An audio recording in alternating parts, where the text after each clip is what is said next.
जाएगा और आज हम ट्रिग्नोमेट्री से इस साइकिल को स्टार्ट कर रहे हैं। तो मेरे प्यारे बच्चों, आप सबको पता है कि आपका सीजीएल का जो एग्ज़ाम है वो 2021 में कौन से महीने में होना है और आप सब उसके लिए तैयारी करने लग रहे होंगे। नंबर ऑफ वैकेंसीज भी जिस हिसाब से ज़माना बदल रहा है उस हिसाब से आपको कड़ी मेहनत रखनी होगी, तब आप अपने सिलेक्शन की तरफ पहुंच पा रहे होंगे। मेरे प्यारे बच्चों, पढ़ने के दो तरीके हैं। मैं बस थोड़ी सी देर आपका टाइम लूंगा, उसके बाद फिर सीधा हम कंटेंट पे आ जाएंगे। देखिए, किसी भी एग्जाम में सिलेक्शन लेना हो तो दो तरीके से हमें तैयारी करनी चाहिए। पहली जो स्टेज है तैयारी करने की वो है कॉन्सेप्चुअल चीजों को जानने की, और दूसरा तरीका है हाउ टू अप्रोच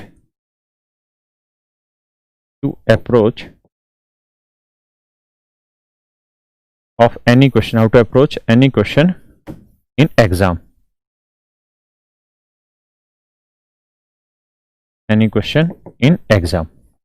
मतलब दो तरीके होते हैं सीखने के। पहला तरीका होता है हम चीज़ों को कॉन्सेप्चुअली जान लें।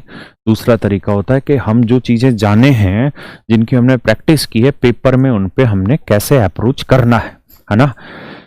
आप ये समझिए, मैं एक छोटे से एग्जाम्पल के थ्रू आपको बात समझाता हूँ। जैसे मान लीजिए मैंने यहाँ लिखा 32, फिर मैंने लिखा 58, फिर मैंने लिखा 79, ऐसे मैंने कोई डाटा लिख दिया और बताया कि भाई बताइए इनमें से कौन सा सही उत्तर है, इनमें से कौन सा सही उत्तर है। और मान लीजिए जो भी इसका मल्टीप्लिकेशन आ रहा होगा, मुझे भी नहीं पता, मैं भी ऐसे लिख रहा हूँ।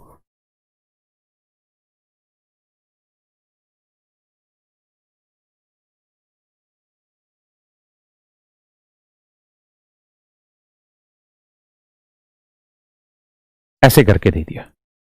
मैं सिर्फ आपको बात समझाने का तरीका बता रहा हूं।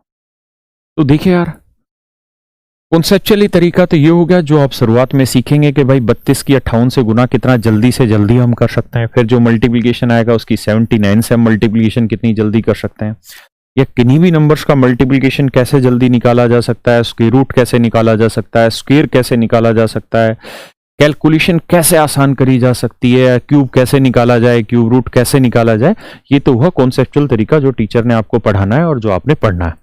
दूसरा तरीका है कि हमें ये चीज कॉन्सेप्चुअली आती भी और हमने, या आप इस सवाल पे फोकस मत रहिए, मैं तो कोई भी लैंग्वेज का क्वेश्चन होगा और आपको वो कॉन्सेप्चुअली आपके टीचर ने भी पढ़ा रखी है और आपको वो चीजें आती हैं, और मान लीजिए आप उस चीज को 20 सेकंड में पेपर में कर दे रहे हैं उस क्वेश्चन को, और बहुत बढ़िया तरीके से आप क्वेश्चन को अटेम्प्ट कर रहे हैं और आप बहुत खुश हैं। दूसरा तरीका है कि हमें कॉन्सेप्चुअली आती हैं, चीजें आती हैं, फिर भी हम एग्जाम में उस क्वेश्चन को अप्रोच कैसे करें, ये डिपेंड करता है आपकी दूसरी थॉट के ऊपर। क्योंकि आपको वहां करके तो दिखाना नहीं है, कॉन्सेप्चुअल टाइम पे तो आपको करके दिखाना है सवाल किसी को, है ना। पेपर में आपको करके नहीं दिखाना, चार में से कोई एक सही चीज आपको छांटनी है, या चार में एक लगभग सही चीज आपको छांटनी होती है। तो वहां पे ये काम आता है कि अप्रोच कैसे तैयार की जाए एग्जाम में क्वेश्चन की, है ना। तो आप चाहे वहां पे यूनिट डिजिट पकड़ के चले जा रहे होंगे, भाई 8 दूनी 16, 6 आया, 6 नीम 54, यूनिट डिजिट 4 केवल यही आ रहा है तो यही मेरा आंसर हो सकता है, या आप डिजिटल सम पकड़ के चले जा रहे होंगे, या स्क्वायर रूट क्यूब रूट की टेक्निक लगाने लग रहे होंगे, या अरिथमेटिक का कोई फंडा लगा रहे होंगे, या डिविजिबिलिटी रूल लगा रहे होंगे, हाँ है ना। मतलब क्वेश्चन आना अलग बात है और अप्रोच बिल्कुल डिफरेंट बात है। लेकिन बात यह आती है कि क्या सिर्फ अप्रोच काम आएगी पेपर में? बिल्कुल भी नहीं।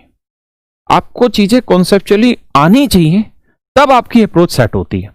यानी अगर मैं बात करूं कि 100 सवाल आते हैं मेरे बच्चे, तो 100 सवालों में लगभग 30 to 40% क्वेश्चन ऐसे होते हैं जो अप्रोच बेस ही सोल्व हो जाते हैं, आपको उन्हें डिटेल सोल्व करने की जरूरत नहीं है।